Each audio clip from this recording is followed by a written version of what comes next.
The Sasol South African Rally Championship, the total rally of South Africa, once again kicked off amid much fanfare at the Swartkops race circuit west of Pretoria. The event also doubled up as the second round of the FIA African Rally Championship, a series won for the past 3 years by South African drivers. The event is the longest on the local calendar, stretching over 3 days and 300 kilometers of special stage tests. After starting at Swartkops, it moved to Mpumalanga, passing through Bronkhorstspruit, Ermelo and finally Badplaats. Richard, we haven't seen you on a national rally for quite a while. Tell us what you're doing here. Vito, who navigates for Skulk, unfortunately has a business commitment overseas and can only be back tomorrow. So literally 5-6 days ago, Skulk phoned and said, help, wouldn't I like to come and do the total rally? It was a bit of a decision because I haven't done a major rally for quite a while. Sort of 4 years ago with Hannes, we won the Tara and the Nissan Bakkie. And I think it was 3 years or 4 years ago, he and I entered an A7 Nissan and finished third overall on the same event. And tell us, you're looking forward to it? Yes, yeah, it'll be something different in an N4 car, a four-wheel drive Subaru. It's going to be a very interesting event for us, I think. You've got 2 new babies in your life. Tell us about the human one first. Yeah, it's my little daughter Nina. She was born on the 7th of January. She's very cute, as you can see. Is she going to make you slower? No, she's definitely making me quicker. And tell us about your new baby, the new Polo. How's it feel? Yeah, look, for the first time out, it went pretty well. There's a few settings I would like to change. We've got a bit of an understeer, but I mean, it was a good start. Everything in the car seems fine. I'm very happy. Is everything new, or is there some components that have been carried over? No, everything is brand new. It's based on the Super 1600 from Germany. We've got the same engine as we had in the previous car and the same type of gearbox. But other than that, it's really based on the Super 1600 from Germany. Johnny Gemmell and Greg Godrich were first on the road thanks to their status as the most recent Africa Championship winners, a feat they managed in 2002. After being forced to drive his older Subaru in the previous event due to late delivery of parts following an accident on round 1, Gemmell was back in his newer spec N4 L&J Plant Impreza. The pair endured a torrid 2003 season, retiring in almost every round. They had led last year's total going into the final day, but before the day's first stage, the car's engine failed. The Volkswagen squad had been burning the midnight oil to improve the competitiveness of its newly built Class A8 BP Golfs. The team built 2 new cars during the off-season, but these lacked in pace compared to the opposition. Former champions Gianni Habich and Douglas Judd endured mixed fortunes in the opening 2 events of the year, recording 2nd and 5th place finishes. Following a myriad of problems in the last event, including a wheel breaking off, a broken drive shaft and a misfire, the pair was hoping for a clean run to challenge for honours. Let's go into the cockpit and listen out for the wrong call from Judd. And 3 cars left.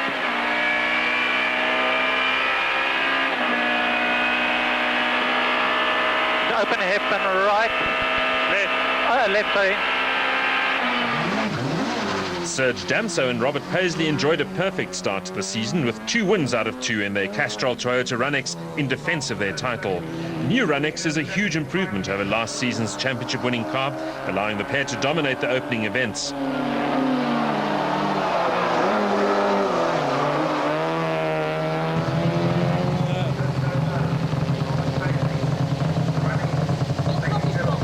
There was consternation in the Berger camp. The former African Rally champ was due to start 2nd on the road, but an incorrect start time saw him line up 4th after being given the same time as Damso. Clerk of the course Dieter Koch had to come to the rescue to make some sense of the situation, all watched by the top brass of Motorsport South Africa. Without much to gain by pushing too hard, Berger took things easy through the stage in his Class N4 Bridgestone Subaru South Africa Impreza, ending with 8th quickest time.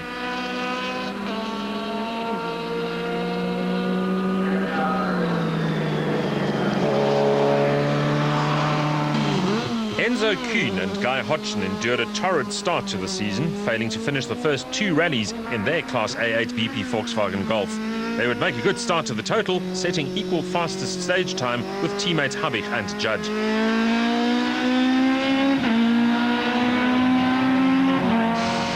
Etienne Lawrence and Andre Vermeulen were expected to put in a good performance on this, their sponsors event. Lawrence had worked hard to make his Class A8 team total Toyota Runnix competitive between events and was confident that it would perform to expectations. He pushed quite hard to finish fourth fastest.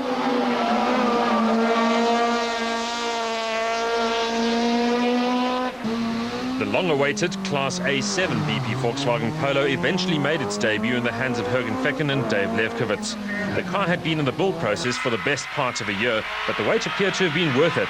The early prognosis was positive, although there is still much fine-tuning to be done. They were seventh fastest on the stage.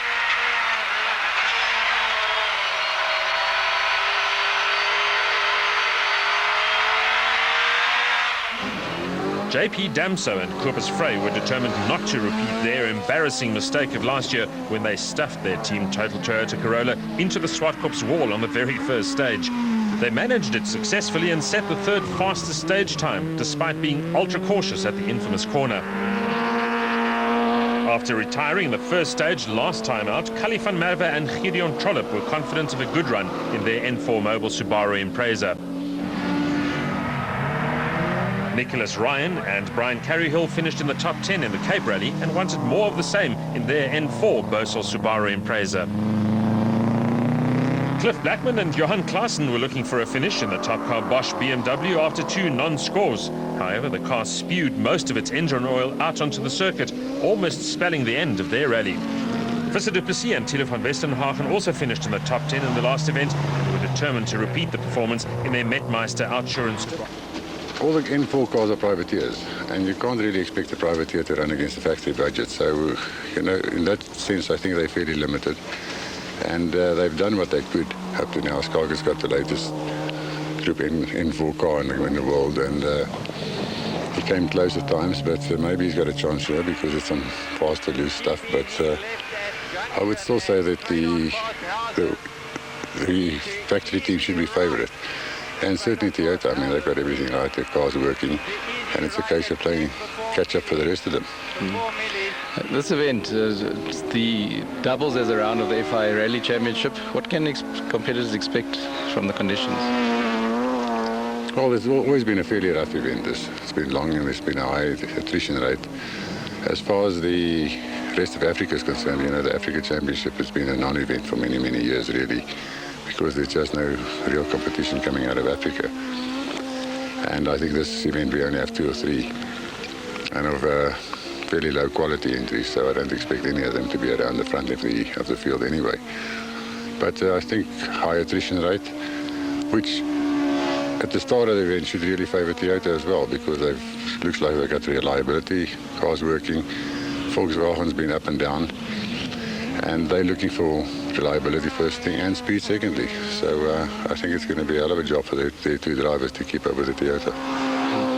Jürgen Fecken's in a new Polo. He seems quite confident. Obviously, he's in Class A7, 1 class down, but he thinks with a bit of work he can challenge a Class A8 cars. Do you think that's possible?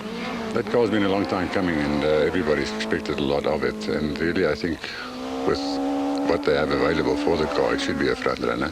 Obviously, they've been limited with tyre sizes and things like that, but hopefully he's going to be right up there. And then hopefully Etienne is also going to come to the front now.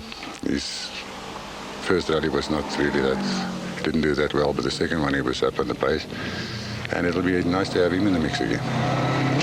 A strong 48-car entry started the rally with only 1 car falling out in the first 2 stages. The Sasol Volkswagen City Golf of Gugu Zulu and Dave McGregor retired with engine failure in stage 1. The overnight position saw Kuhn leading the event by 3 seconds from teammate Habich. Lawrence was a further 4 seconds back, followed a second later by JP Damso, who, in turn, was 4 seconds ahead of his father, Serge.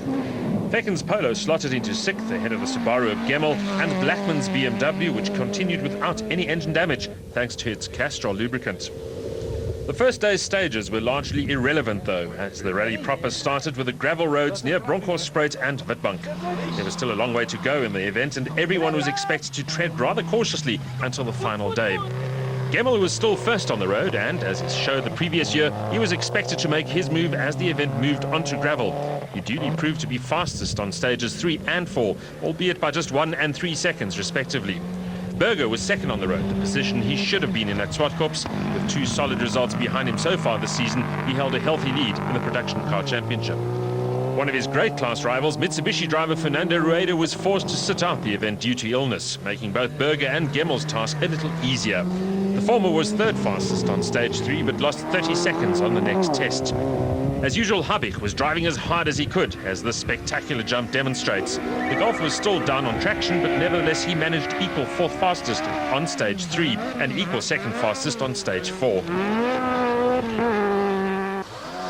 Reigning champions Damso and Paisley took no chances at Swartkopf to lie 5th overnight, but came out firing on the gravel, setting second fastest stage time on both opening stages.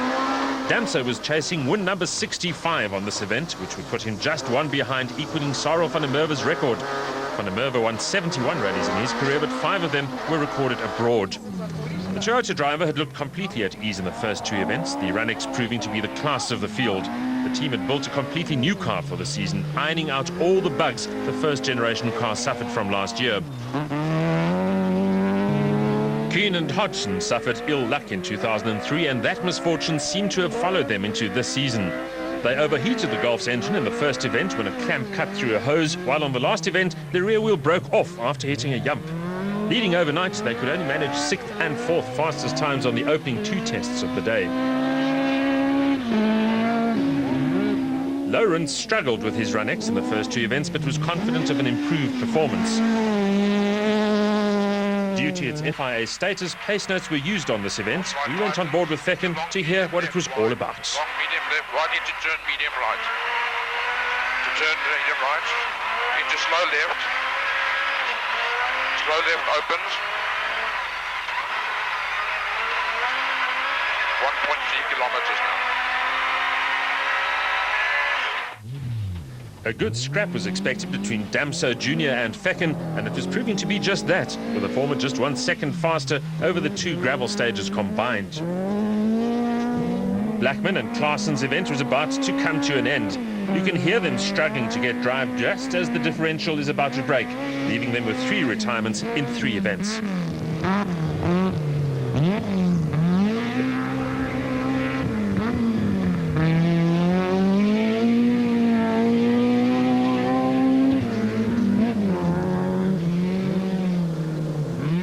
The Duplessis Subaru also suffered diff problems in the previous 2 events, so a technician was flown out from abroad to help solve the problem, but to no avail. He soldiered on.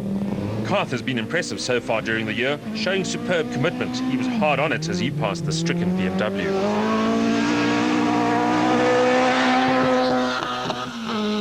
Still prevalent, Duplessis took advice and simply concentrated on his driving in an effort to score a good finish. Reineke's car was sporting some bodywork alterations on the right front. He would retire with electrical problems in stage 6. And Ben was in early trouble. The Lance's turbo wastegate was jammed open, causing the engine to lose most of its power. They lost chunks of time and had to take lateness in their efforts to cure the problem. 2 Golfs were at the top of the leaderboard, but it was exceptionally close, with just 16 seconds separating the top 5. Berger's poor stage 4 had dropped him down the leaderboard, while Damso Jr. had fended Fecken off superbly. Superbly, this would be his 4th stage win.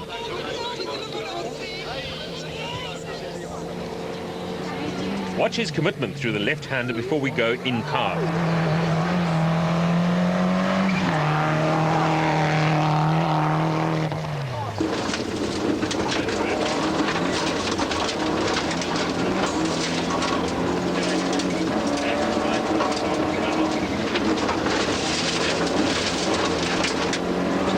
Berger, meanwhile, was still taking the cautious approach in the belief that it would pay off in the long run, with a full day still to go. Nevertheless, he posted the equal fastest time on stage 5. Next left and Habich had slipped to 4 seconds behind Damso for the lead, and he wanted it back. cut into easy left, easy right to 50. Fast left into fast jump uphill. Fast left into fast jump uphill, 100, fast left plus keep tight, fast left plus keep tight, and easy right into fast right tightens uphill. After 6 stages, Damso, Habich and Kuhn were level pegging. Stage 7 saw the Runix take 4 seconds off both golfs. Habich hit back to take 1 second back on stage 8, while Kuhn lost another second. It was a ding-dong affair, an element we've seen all too rarely in recent rallies. Gemmell was also within spitting distance, just a few seconds behind Kuhn. Although the drivers were claiming to take it easy, the pace at the head of the field was faster than anticipated. If it stayed this way to the end, fans would be in for a real treat. Lawrence was also in with a chance, trailing Damso by just 16 seconds after 8 stages. He'd lost time on stage 4 with a puncture, but he was quick in all the others, reveling in the improved performance from his Runix. Fecken lost 29 seconds in stages 6 and 7 with a damaged CV joint, handing the advantage to Damso Jr. It was not much of an advantage though. There was only 16 seconds between them after 8 stages. Damso Jr. had no such problems with his car. The Toyota ran faultlessly throughout.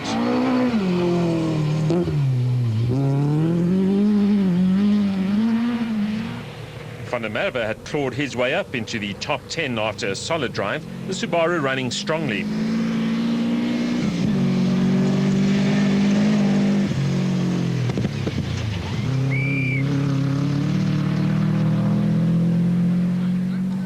Ryan was chasing Van der Merwe hard, just 22 seconds behind, this despite incurring a 10-second penalty after taking lateness to repair. Started the stopwatch, so we're going to see how... Berger, second on the road, also lost time in the dust, having to almost stop on occasion. He set the 4th fastest time, some 46 seconds slower than Gemmell. He would lose another 24 seconds in stage 10.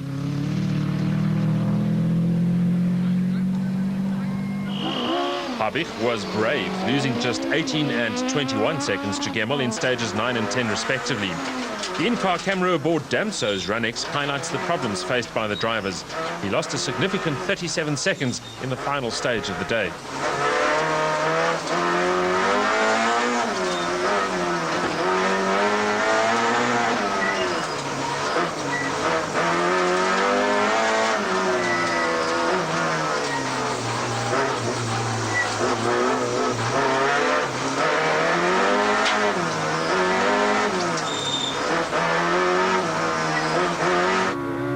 Kuhn was 6 seconds faster than Damso in stage 9, but lost 34 seconds to teammate Habich and 52 seconds to Gemmell. Lawrence was 3rd fastest through the stage, some 19 seconds quicker than the similar Runix of Damso. He would lose 22 seconds in the next stage, though. And medium right into course right. Medium right. Listen for the wrong instruction from navigator Levkovitz. Do not miss, turn hairpin, turn tight. Sorry.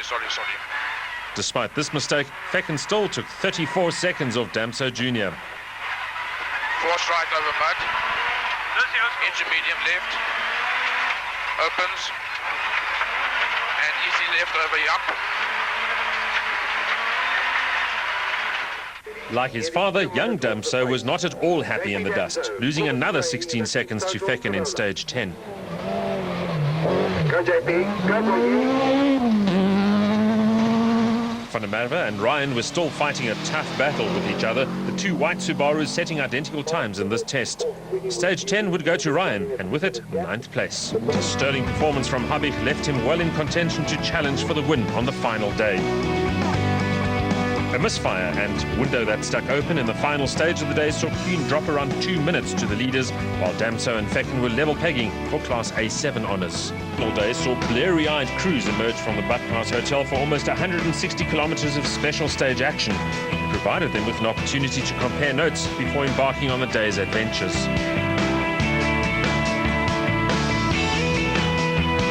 At this point in time, we've lost a few and it's become a procession, but I think everybody's got everything to drive for today. And sting in the tail this afternoon. Yeah, it's a long rally, and traditionally we've had that sting in the tail. As you say, last year Gemmell was leading overnight and never got to the first stage. But Serge will be interesting to watch. He loves coming from behind, and he's got a lot of work to do. But how do you rate his chances? Well, I still think he's probably the strongest combination car driver in the event. The car's been very good all year. And the last 3 stages, that's 300 kilometers, which is nearly a third of the rally, that's going to be the sting in the tail, and whoever comes through that best is probably going to end up winning the rally. But Gemmell has been a good leader before. You know, he's not an easy guy to catch, and if his car holds up till the end, then who knows, maybe he's going to pull off his third win. Once again, we hear a lot of complaint about the dust, but that's part of rallying at the end of the day, isn't it? Yes, I think one of the problems we have is that we're driving on the European format, the scoring, and they don't have dust there. So I think it's time that we adjusted and had rallies for Africa only, and not follow the Europeans blindly all the time. And in the old days, we used to rally all through the night or a couple of nights. So I'm all for night rallying anyway. This rally's been pretty well organised. We've seen fantastic road books, infrastructure. It really looks like they're getting it right. Well, it is the Rally of South Africa, and it is the only Africa Championship, so the standard is obviously very, very high, and like you said, it's been very well organised. There's some complaints about the roads being a bit rough, but that's also part of rallying. Vecken came out of the blocks firing. He took 11 seconds out of Damso Jr. in the first stage of the day. Up ahead, Berger set the fastest stage time ahead of Gemmell, followed by Kuhn and Damso, who tied with Lawrence and Habich. Just 10 seconds covered the top 6 on the stage.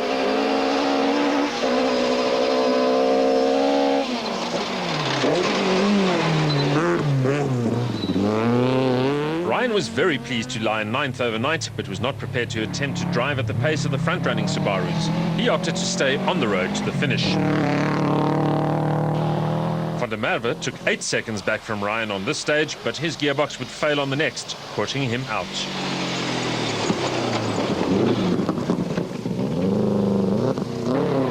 Ex-off-road racing star Jacques Hubert and Willy van Straten had taken the Class A6 battle to champion Trott from the very first stage. They were driving their Jojo Tanks Corolla hard and held the overnight advantage over their rival. Trott fought back early on day 3 to take 13 seconds back, but he still trailed by 45 seconds. On the road, signalled that leader Gemmell had struck trouble. He had in fact destroyed his car in a high-speed roll at the beginning of the stage. It marked the second year in succession that he would retire from the lead early on in the final day. New leader Habich's car had also started to develop a misfire, as can be heard, losing him 16 seconds to Damso on the stage. Damso was not hanging about. He'd seen the destroyed Subaru and knew that he now had a realistic shot at victory. The charge was on.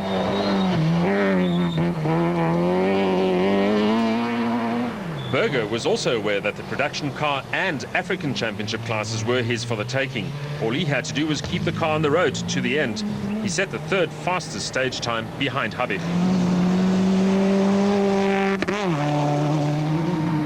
Lawrence was just 20 seconds behind Berger overnight and was driving hard in an effort to take the final podium place.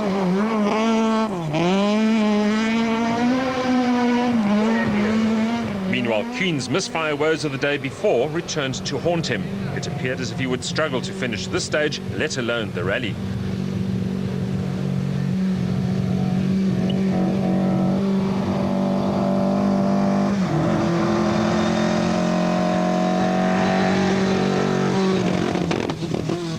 Vecken had little time to look at the crashed Subaru of Gemmell on the left as he flashed past in top gear. 300 turn medium left.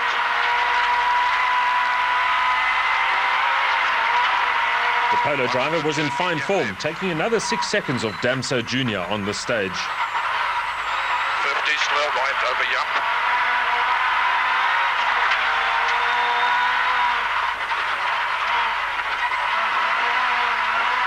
100 Max Brown. Then 200. 200 Max. Damso ran wide in stage 11 and almost got stuck, which cost him time. He treated this stage, and in particular the big jumps, with a little more caution. Karth was wonderfully committed and aggressive, but it almost cost him dearly here.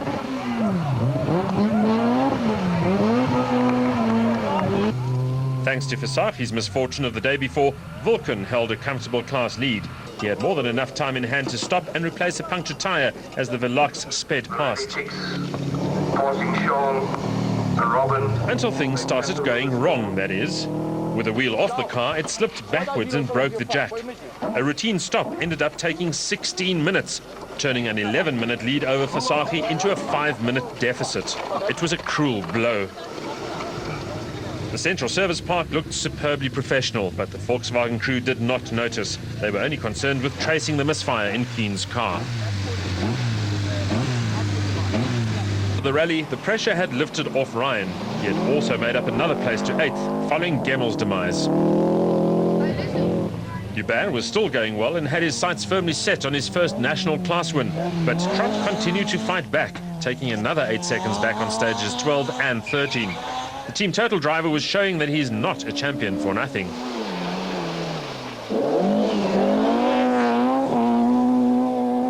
Vulcan was out of contention for the class win, but was mad and overdriving just a tad. The Velox sisters were nearing the fringes of the top 10, a result that would be personal bests. Karth's good drive was nearing an end as finding gears was becoming increasingly difficult.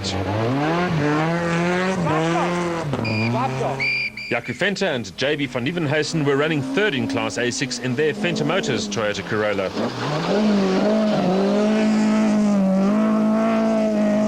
Chris de Wit and Patrick Yendi were the only entrants in Class N2, but it was not all plain sailing for them as their team total Corolla battled with a misfire.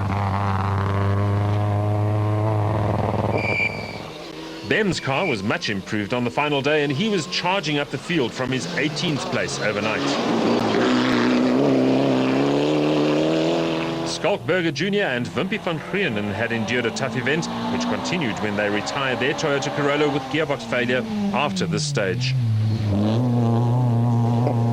Visagie's battered Runex was still going strongly, but based on what had already happened in this event, they were taking nothing for granted.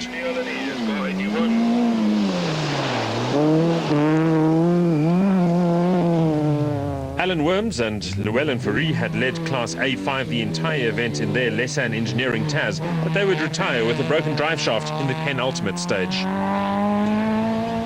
Dolf Coetzee and Irma de Plooy would also retire their Taz before the end with gearbox failure.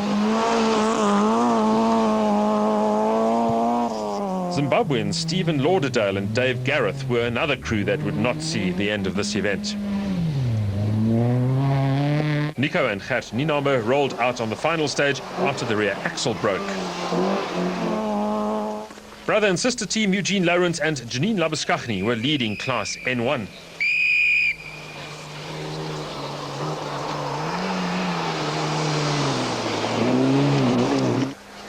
Tony Barbosa and Danny van Vuren also retired within sight of the finish line.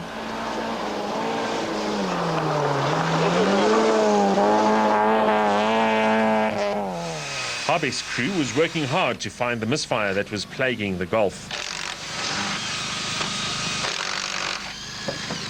Johnny, you had a fantastic stage in the dark last night in the dust to get yourself in the lead, but a bit under pressure this morning. Yeah, we picked up a misfire on the engine and we're really struggling to find it, and yeah, it's obviously affecting the performance of the car. And Dempsey seems to have no problem, so that makes it a bit more difficult, eh? Yeah, it's more than frustrating at this stage, but the guys are working hard and hopefully we'll find it soon. Ergen, it was going so well, unfortunately another disappointing end. Tell us what happened. Yeah, look, the whole rally we've been battling a bit with a gear lever that's moving and it changes gears automatically. So it started hitting the gears and probably the gearbox just broke now. So that's it, no drive.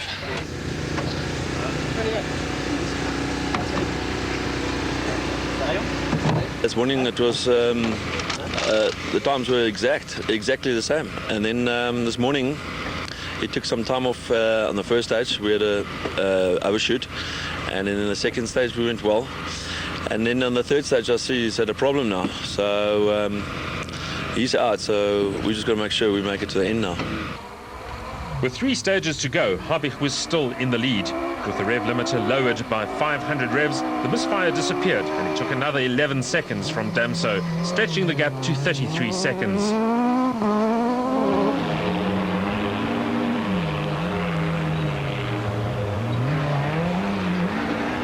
Damso was the first to overshoot this turn, but he would not be the last.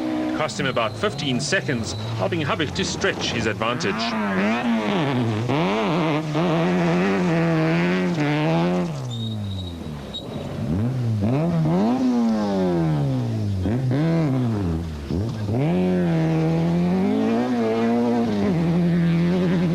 Berger was driving hard to keep Lawrence at bay, but ran wide and beached the car on a bank, losing 40 seconds. He was fourth fastest on the stage.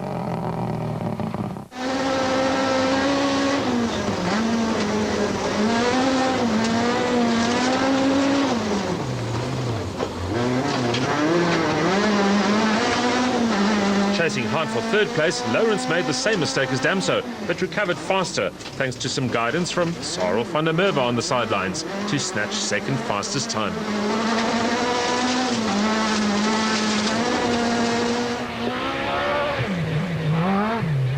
Kuhn got the corner right, and the Golf had temporarily lost its misfire, but it would return later in the stage to cost him another minute. He still managed fifth fastest time on the stage, though. With Fecken out of the fight, Class A7 was as good as one for Damso Jr. Seventh fastest stage time was good enough.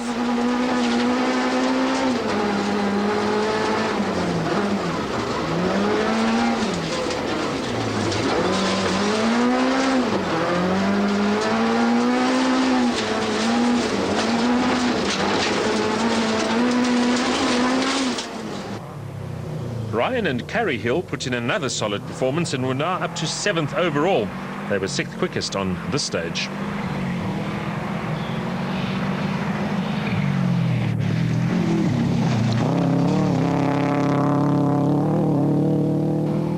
Hubert was still comfortably leading in Class A6. Trott was still going, but his gearbox had lost its oil and was on its way to expiry.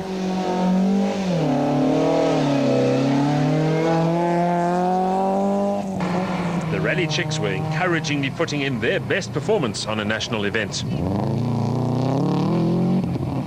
And Bem was still charging and had impressively moved the Mitsubishi up into the top 10.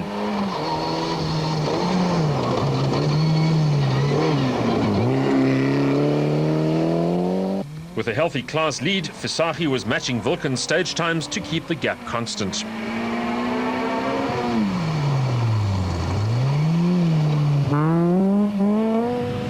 Rodney, when we last spoke, you were going quite comfortably, but you had a bit of an unfortunate incident yesterday. Tell us about it. Yeah, in stage 8, about 7 k's in, we hit a stump on the inside of the corner and it flipped us over. And unfortunately, we were on our side, and it took us about 11 minutes to get the car back on the wheels and going again. So we thought our rally was basically over. And now Charles went and had a problem. I'm not sure in what stage. They lost a lot of time, so now we're about 3 minutes ahead, so we've got to just keep it. The penultimate stage would prove crucial. Habig's misfire returned, costing him 50 seconds and handing Damso a 17-second lead with just one extremely fast stage to go.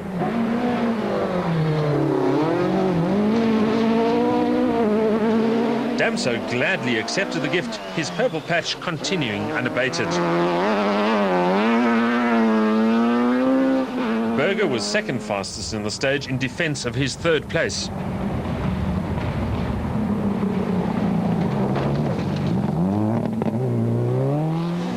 But no such luck for Lawrence, though. His assault on third came to an abrupt end when the Ranex broke a throttle linkage.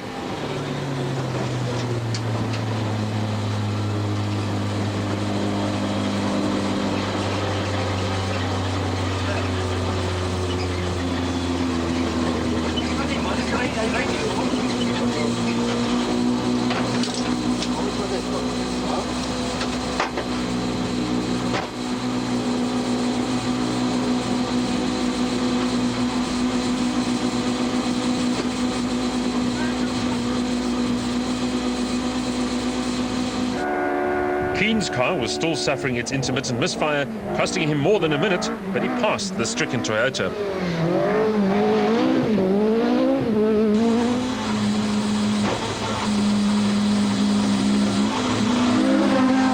Lawrence managed to repair the troublesome linkage and got going again, but he then had to drive in Kuhn's dust. In all, it cost him about 4 minutes.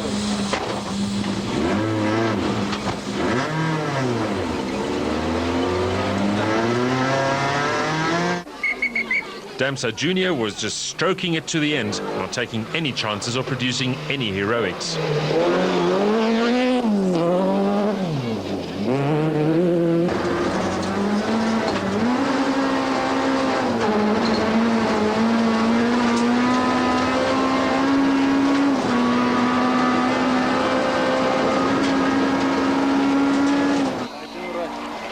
With Trotner out of the event, Hubert could afford to ease off for his first national championship class win and 9th overall to boot. De Wit made it home to win Class N2 with 11th overall and the 1600cc Class African Series win. Vasafi took a comfortable Class N3 victory, while Lawrence and Labuschagne took the N1 honours.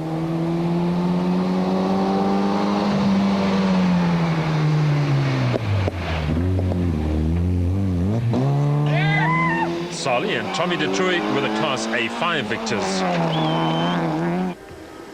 There was not much Habich could do to regain the lead of the rally. The final stage was a flat-out 24.5-kilometre blast on a public road.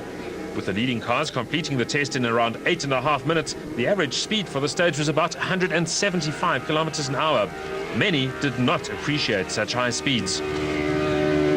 The Gulf's Misfire returned for a final fling, leaving Habich to finish second fastest on the stage to Damso 4 seconds in arrears.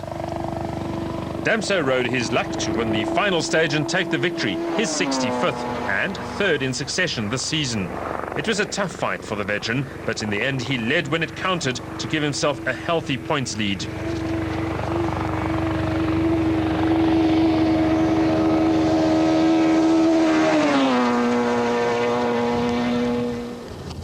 Berger could afford to ease off for a comfortable 3rd overall and production car victory. He was also the African Championship leg winner. Lawrence was happy with his car's performance, which is starting to show race-winning potential. Damso Jr. produced another good performance for the class win, while Kuhn was a frustrated 6th. Ryan, Bem, Joubert and Verlac all produced very good performances. So it's clubbing seals again today. Well, I don't know what you mean by that, but it was a tough event for us, and we didn't have it easy from the start, and I think everybody was going quite hard. But you had a serious day today. I mean, it was just one car in the rally today.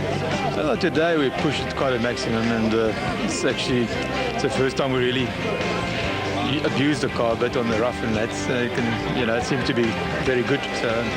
He must have been a worried man through the 53k stage, having to go flat out all the time, not knowing that Albie had picked up a bit of a problem. Yeah, well, that's the chance you take. You have to keep going anyway, and just hope that whatever comes out there, that's the result.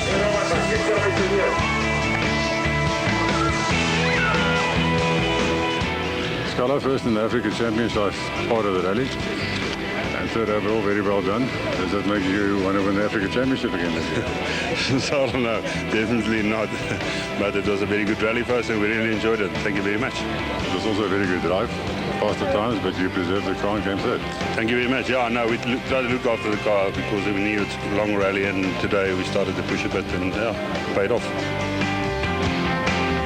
Habich's consistency left him in touch with Damso in the points race, while Damso Jr. and Fecken are also set to fight out all the way to the wire for Class A7 honours. 3 rounds of the SA Rally Championship down, and 3 wins for Toyota and Surge. As we predicted, he's almost unstoppable. I think they're totally dominant at this point in time, and really another dismal performance for Volkswagen. They just can't seem to get anything together. Cars have been various problems, no real driver problems. The driver's having to work harder than Surge, I think. But I just think Toyota's got everything together. The car's perfect. Surge is driving very well, and it's going to be a very, very difficult combination to beat for the rest of the year, I think. I think the Golfs were a lot closer than they have been in the past, but still just those niggling problems. I mean, Yanni stood a very good chance till near the end of winning. They've been close, yes, but I think their drivers had to take more chances than Surge did. So it's a bit easier on them and on him, and I think he can also be a bit easier on his car. They're sitting on the limit all the time, and I think in that respect they know where at this point in time. We nearly had a privateer winning, or should I say overnight. It looked like we could have, and after the first stage today, unfortunately it all went wrong for Johnny. Yeah, very bad luck for him. I mean, he's had now 2 bad seasons. I just hope he keeps going because he was really driving well this event and leading this morning, and unfortunately a very high-speed crash. And Skulk, very steady, came through, won the African round and Group N as expected. He did that, but he was never put the leaders under threat, so it wasn't really in the overall hunt at any given time. So yes, it's unfortunate, but like we said before, there's only 3 cars in the rally really, and if anything happens to any one of them, there's no rally left. Looking down the class this morning, the Class A7 battle promised a lot, and unfortunately that also fizzled out. I think that's probably the only ray of light that Volkswagen might have is the performance of the smaller car, of the Polo A7. It went very well all along, and it was like mixing times with the faster cars, and I think with a bit more development that car could probably prove to be better than the current A8 cars.